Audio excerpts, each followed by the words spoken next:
ఎందుకనంటే ఉదాహరణ ఇది ఇంత లోపలగా ఇంత డీప్గా వెళ్ళటానికి మీకు ఇక్కడ ఒక దగ్గర ఒక అంటే ఒక ట్రిగ్గరింగ్ పాయింట్ ఉంటుంది కంప్లీట్గా ఒక మనిషి డైవర్ట్ అవ్వడానికి ఒక రోజు ఉండే ఒక పద్ధతిని విడిచి ఇంకొక పద్ధతి వైపు వెళ్ళటానికి. సో మీకు అలా ఏంది ట్రిగ్గర్ అయింది?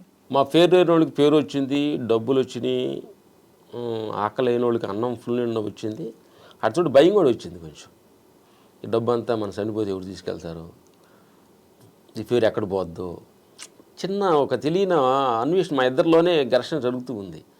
ఒక పెద్ద బిల్డింగ్కి వెళ్ళినప్పుడు టెర్రస్ నుంచి చూస్తే పడిపోతాం, కళ్ళు తిరిగినట్టు భయం వస్తుంది. అసలే మనకి ఎన్ని వచ్చినప్పుడు ధైర్యం ఉండాలి కదా, భయం ఎందుకు వస్తుంది అనేది ఫస్ట్ మా ఇద్దరిలో ఒక టర్నింగ్ పాయింట్ వచ్చిందనమాట. అంటే మనకి వీటన్నీ ఇద్దరికి ఒక్కసారి స్టార్ట్ అయింది. ఇద్దరికి ఒకసారి ఇద్దరు మాట్లాడుకుంటాం. ప్రతిదీ డిస్కషన్ మేము నడుస్తున్నప్పుడు, మెడిటేషన్ ధ్యానంలో కూర్చున్నప్పుడు ఒక వచ్చిన అనుభవాలు, నా అనుభవాలు షేర్ చేసుకుంటాం.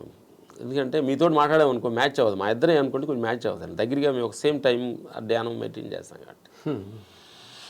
అప్పుడు నాగార్జున సాగర్ ఫస్ట్ నాకు వెళ్ళి ఒక 10 days కంప్లీట్గా కూర్చున్నాం. ఇప్పుడు కెమెరా ఏంటంటే మన జనరల్గా ఏం చేస్తానంటే మన థాట్స్ మన అన్నీ కూడా ఏంటంటే భగవంతుడు ఏం చేశాడంటే కళ్ళు బయటికి, చెవులు బయటికి, మనం మాట్లాడేది బయటికి, బయట ప్రపంచం మీద మన ఫోకస్ అంతా మనం చేస్తున్నాం. ఓహో ఆయనకి అలాంటి కారు, ఈయనకి ఇలాంటి కారు, ఆయనకి ఆ ఇల్లు, ఈయన నల్లగా ఉన్నాడు, ఈయన తెల్లగా ఉన్నాడు, టోటల్ ఫోకస్ అంతా మనం బయట పెట్టామన్నమాట. విపాసనకి వెళ్ళిన తర్వాత ఆత్మ పైన ఆ కెమెరా ఫోకస్ ఇటు తిప్పుకున్నాం, మా మీద తిప్పాం.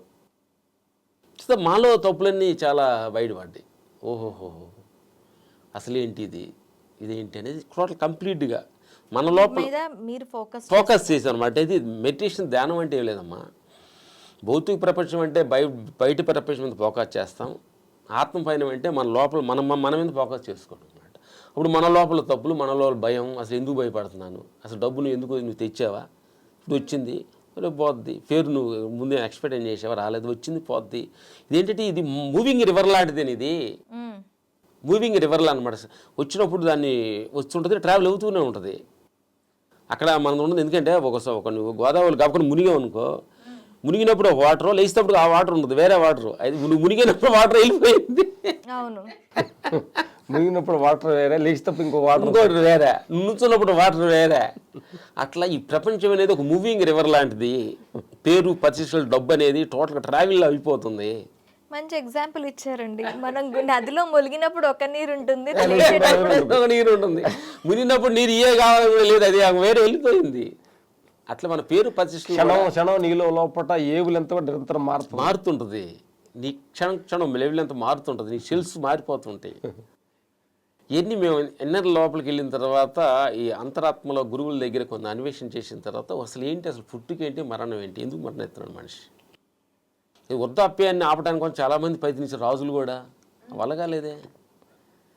అర్థం కల ప్రతి క్షణం మూవింగ్ రివర్. చిన్నప్పుడు బాల్యం, తర్వాత యవనం, వృద్ధాప్యం, లాస్ట్ బాడీ వికెట్, టోటల్ కంప్లీట్గా నేచర్లో అది మన హ్యాండ్లో లేదు. అది ఈ మూడు టోటల్గా ఏదో ట్రావెల్ అవుతూ ఉంటుంది అనమాట. ఏమంటే మనం ఏం చేయాలంటే అది మూవీ అయినట్టు దానికి ఫేవర్గా మనం నడుచుకున్నాం అనుకోండి, వెరీ హ్యాపీగా ఉంటుంది. దానికి ఆపోజిట్గా వృద్ధాప్యం అవ్వకూడదు, నేను యంగ్గా ఉండాలని చెప్పి కలర్ వేసేసుకొని కొంచెం అలా జిమ్ చేసి టైట్ ఏదో ప్రయత్నిస్తాం. కానీ అది కొంత కొట్టికే ఏదైనా ఫిజికల్గా, కానీ విశ్వంని మించి ఎదిరించి మనం ఏం చేయలేమన్న సత్యాన్ని తెలుసుకొని దాని ఫేవర్గా, దానికి దగ్గరగా, అనుగుణంగా నడుచుకుంటూ వెళ్ళడానికి ప్రయత్నిస్తున్నాం.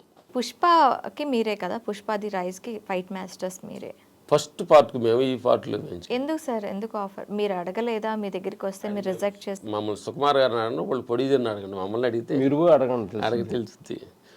మేము ఏంటంటే వాళ్ళని అడగటానికి ఏం లేదు, మాది మీరు అడిగితే చెప్తారేమో, అడగండి. మేము అడగటానికి మాకు రైట్స్ ఏముంది.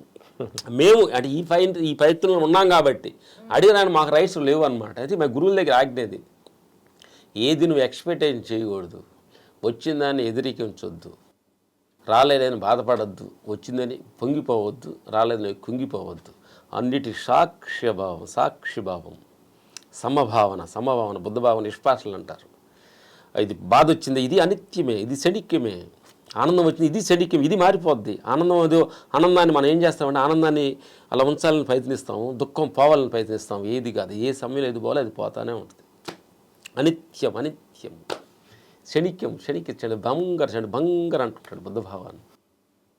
బాధ కూడా పెద్దగా చాలామంది తెలియదు. బాధ రాగలను నాకు ఇలా బాధ ఉంటుందా అన్నట్టు మన జీవితం అంతా ఎలా ఉంటుందని చెప్పి సూసైడ్ చేసుకుంటారు చాలామంది. నా బిడ్డలు, మై డియర్ గాడ్స్, చాలామంది కూడా యువకులు కూడా లవ్లు ఫెయిల్ అయినా ఏదో జీవితంలో ఫెయిల్ అయినప్పుడు కూడా ఎలా ఉంటుందా జీవితం, నా కర్మ ఇంతేని అనుకుంటున్నాను. అది మూవింగ్ రివర్. ఈ ప్రాబ్లం కూడా ఒక క్షణంలో మారిపోద్ది. టుమారో నీకు ఉదయిస్తున్నాడు పొద్దున్న సూర్యుడు అలాగా మళ్ళీ జీవితాన్ని అలా స్టార్ట్ చేసుకోవచ్చు నువ్వు. నేచరే. ఎన్ని ప్రాబ్లం వచ్చినా కానీ మార్నింగ్ ఫ్రెష్గా ఉదయిస్తున్నాడు, అప్పుడు నీ జీవితాన్ని అలా స్టార్ట్ చేయి. మొత్తం గతం మర్చిపో, ఫ్రెష్గా స్టార్ట్ చేయి. టుమారో గుడ్ ఎర్లీ మార్నింగ్ సూర్యుడు చిన్న బాలుడిలాగా అలా వస్తున్నాడు, నీ జీవితాన్ని అలా స్టార్ట్ చేయి. అందుకని నో ఎక్స్పెక్టేషన్స్. పుష్ప అయిపోయింది, చాలా సినిమాల వరకు మీకు రాకుండా ఆపారని విన్నాం. ఏం జరిగింది అసలు? అంటే ఈ ఫైట్లు టెక్నిక్స్ పాతవైపోయాయా? షోమని డైమెన్షన్ ఉండొచ్చాము, నో ప్రాబ్లమ్స్. మేము పాతయ్యి కావచ్చు. ఎందుకనంటే తల్లి, విజయన్ మాస్టర్ అని, రాజు మాస్టర్ అని పెద్ద పెద్ద మాస్టర్స్ ఉన్నారు. వాళ్ళు అసలు విజయన్ మాస్టర్ అంటే ఒక పోకిరి తీసిన గొప్ప మాస్టర్, ఆయన్ని పక్కన పెట్టారు. సినిమా ఇండస్ట్రీ ఏంటంటే వాళ్ళు స్వతంత్రం అమ్మది, వాళ్ళు నచ్చితే పెట్టుకుంటారు, లేకపోతే లేదు. ఇది మేము పాతగా కనిపించాము, నో ప్రాబ్లమ్స్. మేము హరీ హ్యాపీగా ఉన్నాం. ఈ పేరు ప్రతిష్టలు డబ్బు ఇదంతా కూడా వెండమావులు లాంటి, అలా మన కళ్ళ ముందుకు అదో దగ్గరగా ఉన్నట్టుగా నీళ్లు వెళ్తున్నట్టుగా గోదావరిలో వెళ్తున్నట్టు కనిపిస్తుంది. ఆడికి వెళ్ళిన తర్వాత దూరంగా ఉంటుంది, ఇంకా 10 అడుగులు దూరంలో ఉంటుంది. అదే అక్కడ ఉందా వెళ్తుంటే జీవితం అంతా పరుగులు ఎడుతూ ఉంటాం. కాబట్టి నువ్వు జీవితంలో తెలుసుకోవాల్సింది ఏముంది నా బంగారు తల్లి. అందుకని మొన్న మాకు గురుగారు ఒక కథ చెప్పాడు, బాగా ఒక ఇంటర్వ్యూ చేస్తుంటే, భగవంతుడు డబ్బులు పైనుంచి వేస్తున్నాడంట. మన రన్నింగ్ రేస్లో ఉండి పట్టుకుంటున్నాం, అంటే వేస్తున్నాడు తీసుకుంటున్నాం. అలా వేస్తున్నాడు తీసుకుంటున్నాడు ఒక కొండ ఎడ్జికి పోయి దూకి చచ్చిపోయాడు. అంటే కొంత దూరం వేసిన తర్వాత ఆయన తీసుకొని మనం ఆయన అనిపించాలి కదా, కాళ్ళు కనుక్కోవాలి, బిల్డింగ్లు పెట్టుకోవాలి కదా. పొద్దుకోవాలి ఆయన పట్టుకోవడం కోసం కూర్చుంటే అనిపించేది ఎవరు? అందుకని మేము కూడా ఇప్పుడు అనిపిస్తున్నాం మేము డబ్బులే పెద్ద, మాకు వచ్చిన డబ్బులు పెద్ద వేస్ట్ చేయలేదు, డ్రింక్ చేసి తిరిగి ఏం లేదు.